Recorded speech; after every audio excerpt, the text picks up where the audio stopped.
more for you, you feel it. You know it. This is your life, and it's time to go from contender to champion.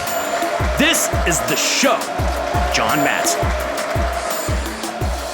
Welcome back to The Show, everybody. I'm your host, John Madsen. This is The Show. Today, I got a really interesting episode for you. I think you're going to like it. I'm going to talk about why tension is absolutely needed if you want massive movement, and how to create it in your own life so that you can move towards the goals and dreams that you do have in an effortless way. So I'm guessing that you haven't heard me say this in this type of way. So it's going to be a good episode. I know you're going to like it. Before I get deep into it, I just want to send you over to johnmadsen.com.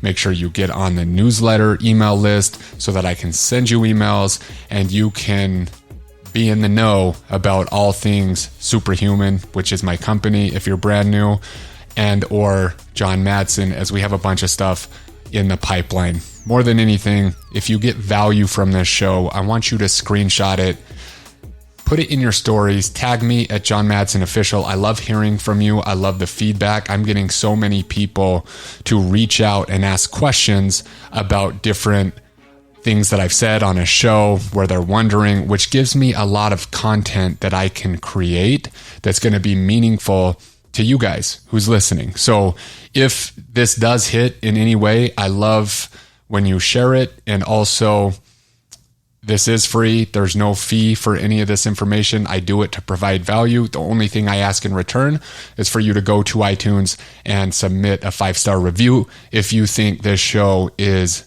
worthy of it. So today, let's dive in. There's a word or a thing called tension. And I want you to imagine a single rope. And on one end, you're pulling, and on the other end, you're pulling equally, which then creates tension in this rope. If you were to let go of either side, the rope would just let go and it would be limp, for lack of a better term. Now, why is this important? I've talked about this concept of motivation multiple times on this podcast, and this whole overarching concept of desire and wanting to become more, right? But if you think about this the way I'm going to say it today, it may hit a little bit different. If you're the type of person who continuously daydreams about who you want to become, where you want to go, what goals you have, what type of lifestyle you have, where you're going to live, what you're going to drive, right? I've always long said that having that desire is super important. But I left out, and this is something that hit me lately that I know is going to be important for you. On one end of the spectrum, if you are sitting there and that's all that you're doing, the tension that I'm talking about is not going to be there. On that end of the spectrum, you have people who can simply daydream, right? And that's better than not knowing what they want. But if they're consumed by this idea or what they want to become or reaching a goal, etc., and that's all that they think about, it's going to be really hard for them to move. And those are the type of people that'll sit there and they dream and they dream and they dream, and there's never any movement, or there's very little movement. I want to share how I've been able to create massive movement and do so at a very fast rate. Because on the other end of the spectrum, you have people who are just into the pain, right? And this makes sense. If you are in a profession that sells anything, you inherently know, or you should know, that people are either going to move away from pain or towards pleasure, right? And so we've heard that over and over and over again, and that's a framework that I've even used. But I've thought about this long and hard lately, and I think it's missing this context. Because if a person is completely committed to their pain, right? Or let's not use that word. They're not committed to the pain. They're committed to get out of the pain because they're tired of being frustrated. They're tired of being confused. They're sick and tired of being sick and tired, and they want to move away from it, right? They can move away from it to a certain point, but they're so into that pain and committed to getting away from it, they have no vision. So on one hand, you have these people who want to get away from pain, and on the other hand, you have these people who are at the opposite end of the spectrum, just daydreaming about their goals. And those are the two opposites. And both of those things are going to get mediocre results. I've long said, and if you've listened to every episode that I've done on this show, this is going to be a little bit different type of philosophy that I've had to think about and sit with over the past little while. Because in the past, I was very heavy on this towards type motivation, towards your dreams, towards your goals, super, super motivated, right? And the thing that I have that a lot of you might not have is with this company, we're working with hundreds and hundreds and hundreds of individuals. And so I get to sit with them every single week, and I get to hear the struggle, and I get to hear the desire, and I get to see the success stories. And then I get to see the people who aren't making as fast of progress as they want. And I get to really analyze where I think that we can be better at influencing, right? Influencing behavior. And I can analyze where people are stuck and where their behaviors are stuck and all of those things. And so I have this business that is built on getting people to move, right? They're there because they want something better. But then I also get this rapid feedback from the stuff that we try or the stuff that I say or the way that I coach. And then I can see all of the patterns that come up in different type of people who are going to get different types of results. And so that's where this philosophy, if you've listened to maybe the first 100 episodes where you jump to this episode and you're like, whoa, that's a little bit different. John hasn't talked about this before, right? And sometimes it's hard for me to come up with different things because I've done 175 episodes. I've done tons of guest interviews on other people's shows. I've done episodes on me and my wife's podcast. And sometimes it's like, dude, I can only say the same thing over and over again. But every once in a while, in speaking this out on podcasts and writing and coaching, I get to really think about the philosophies that I do have, and I get to crystallize them, and I get to form them, and I get to test them. And so that's where this one was born. That's where this idea of tension was born. And I have this mentor that is the president of the company Psycho-Cybernetics, and he sparked this idea in my head, and it made a lot of sense. If you, on one end of the spectrum, are only concerned with the pain, if you think about the rope, and if you're watching video, it's like I'm holding two ends of a rope, right? And if I'm not holding tight, it's just loose. But if I pull on both ends of that rope, there's going to be a massive amount of tension, right? But if I let go of one of the sides, like I said earlier in this show, if I let go of one of the sides, the rope just hangs down. There's no tension. There's no movement. And so if I'm holding from the left side, and that's this pain of where I'm at, right? And I'm not able to formulate this vision for where I want to be, that tension is going to be so loose that the movement is going to be very, very small. That's where people can make a little bit of progress, and then they always work their way back. They get a little bit away from the pain, and then they go all the way back, right? Because there is no tension. They're so stuck in where they are, they don't have the ability to see where they want to be, right? They don't have the capacity to build that desire. And then on the other hand, if you can imagine that rope super tight again, right? And I let go of the rope with my left hand, it just hangs down, and I'm holding it in my right hand.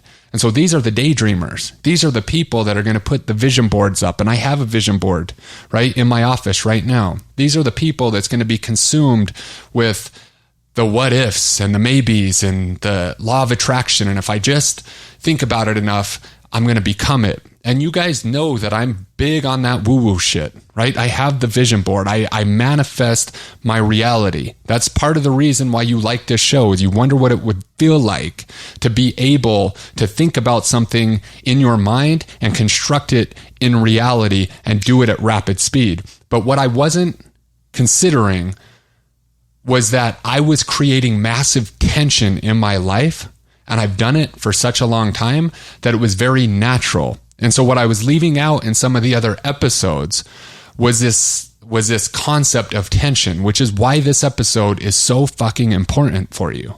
Because if you've only gotten a little bit of result and you're wondering why you can't really go, I'm telling you, once you hear this concept and you really think about how to utilize it and create it in your life, you're going to move at rapid speed.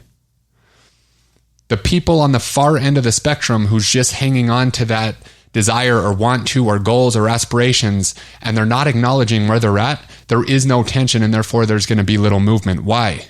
Why is there going to be little movement? Because they're not compelled enough to move.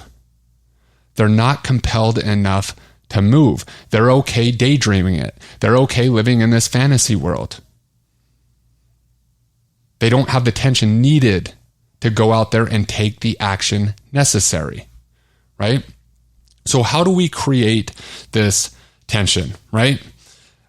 I want to really hit this one more time and say it in a way that I think that is going to resonate for a long time. If you have too much pain, you're not going to have the capability to craft the vision. If you have too much pain, there's not going to be enough vision. If you have too much vision, you're just going to sit there and daydream, okay? What we need is to find that happy medium. So how do we create it? Where does this tension come from? It comes from acknowledging exactly where you're at. It comes from acknowledging. If I was to do this for myself, it comes from acknowledging today where I'm at physically, where I'm at financially, where I'm at as a husband and father, and just acknowledging the truth and having the awareness to understand exactly where I am at. And that's kind of, you could say with this example, it's almost perfect. It's like having a grip on reality. You know exactly where you're at today. In addition to that, you craft an image of where you want to be. And it sounds simple, but nobody does this. Nobody does this. You have this self-image that is not you today. That is not you today. This ideal self-image is what you want to become.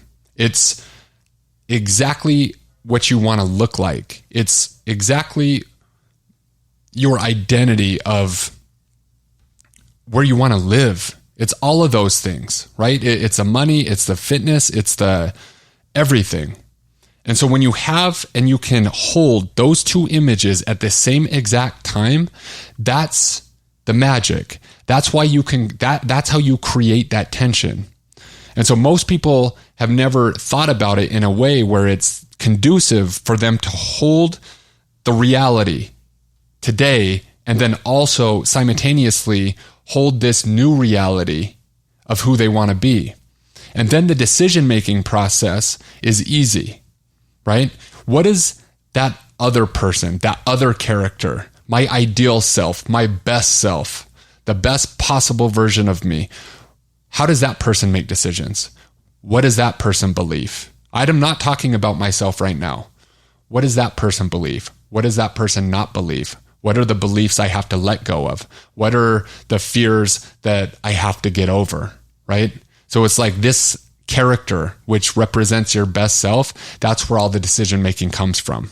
And that compels you because you're holding that image near and dear to your heart at all times. It's in your awareness.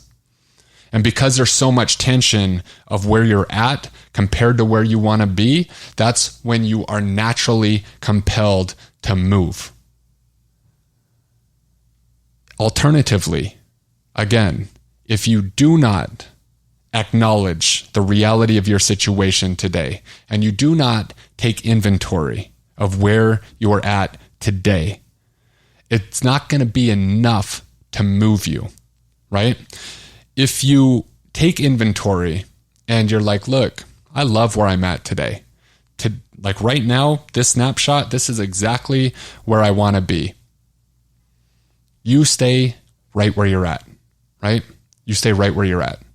Because without that other compelling, very compelling, desirable character that you want to create, with the level of fitness, with the level of finance, with the level of freedom, with the level of love, with the level of self-respect, with the level of fun, with the level of freedom. If I didn't say freedom, with the level of peace. If you can't construct that character, if you can't or you don't take the time to do it, then those people just stay right where they are. And maybe they say they're happy. Maybe they're satisfied. Maybe they are content, right? And that is 100% okay. But if you're wondering why you stay stuck or why you stay content, it's because you are not in touch with the standard of excellence or the level of achievement or the level of peace or whatever it is that you want or that another person might want. If you're not in touch with what that looks like for you, you can't move. Again, why? Because there's no tension, right? You're hanging on to this, I'm happy, I'm content, this is right where I want to be, and you're just hanging on to that end of the rope with nothing compelling driving you forward. So you stay stuck, right? So I think you get that with that analogy. It's super powerful. You will not move unless you're able to create enough tension, right? In my life, from the time I was 16 years old and I went into the gym and I told you this story and I got embarrassed into that weight room, right? I held that reality and that was so painful in the moment that all I wanted to focus on for the rest of my life was creating this strong, powerful, athletic body of work, right? And then today, right, that's taken me to where I am today. And today, I am still striving in terms of fitness because I know exactly where I'm at today. I know what my strength levels are. I know what my health levels are. I know how much I weigh. I know what I look like. And I know exactly what I'm striving for. I've created that character. I know how that person walks into a meeting room. I know how that person walks into a room. I know how that person shakes a person's hand. I know what type of person that is, right? And because I'm not satisfied with where I'm at today,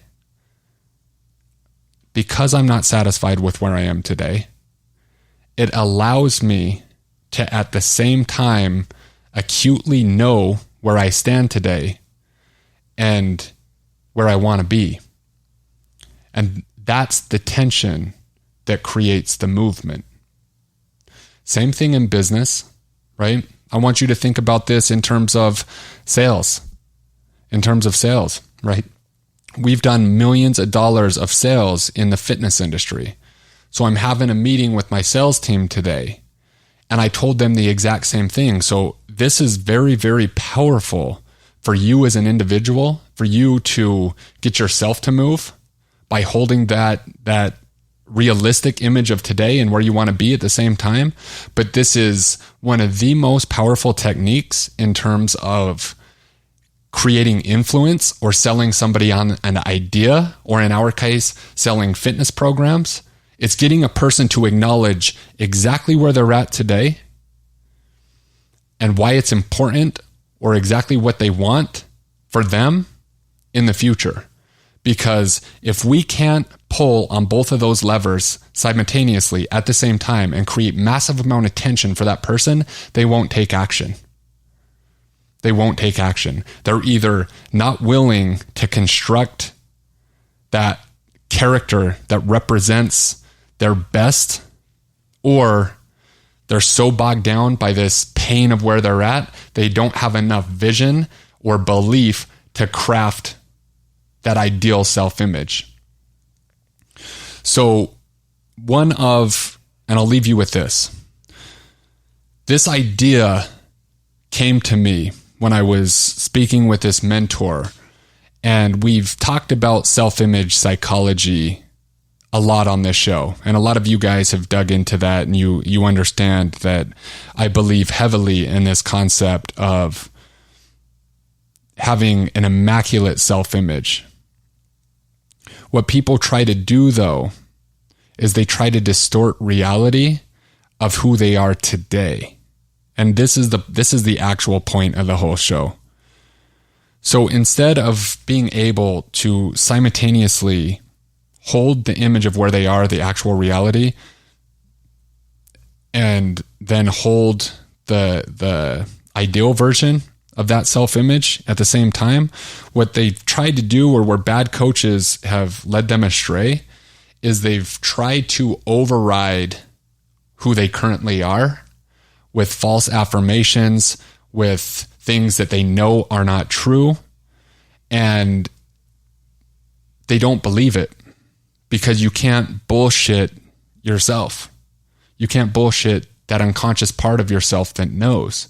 And so they're trying to fix themselves. So here's the difference. They're trying to fix themselves and to override their belief system about themselves, all in one picture. I'm rich, I'm rich, I'm rich. I'm fit, I'm fit, I'm fit, when the mirror says something completely different. Oh, just affirm this.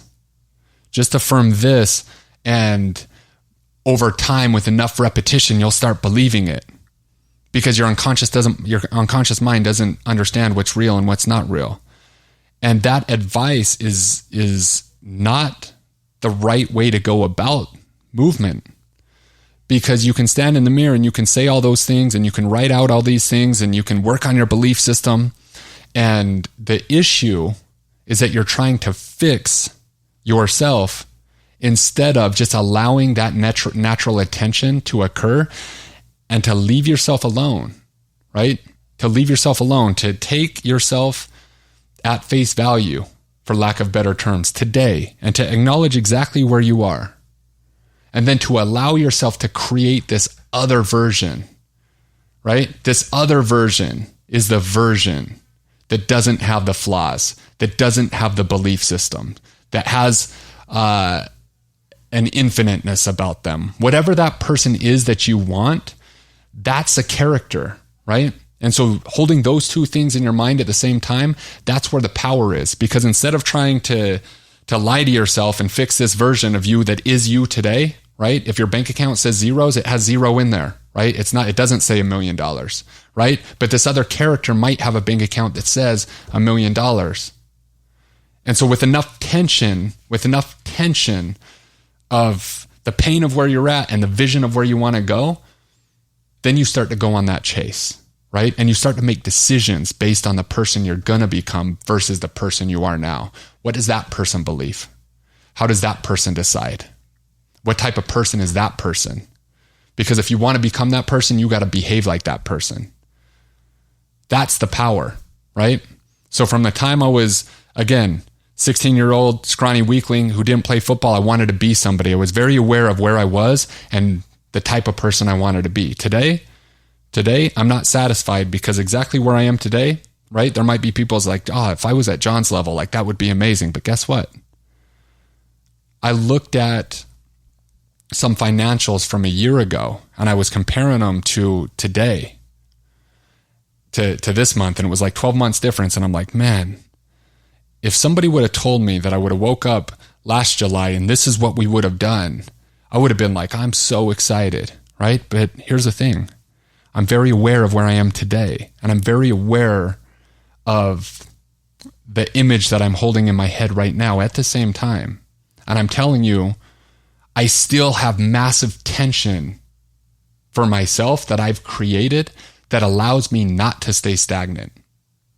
So if you are stagnant, I want you to try to understand if it's because you haven't thought about and you haven't crafted and you haven't constructed the person you were truly, truly, truly meant to become, what you were truly, truly, truly capable of.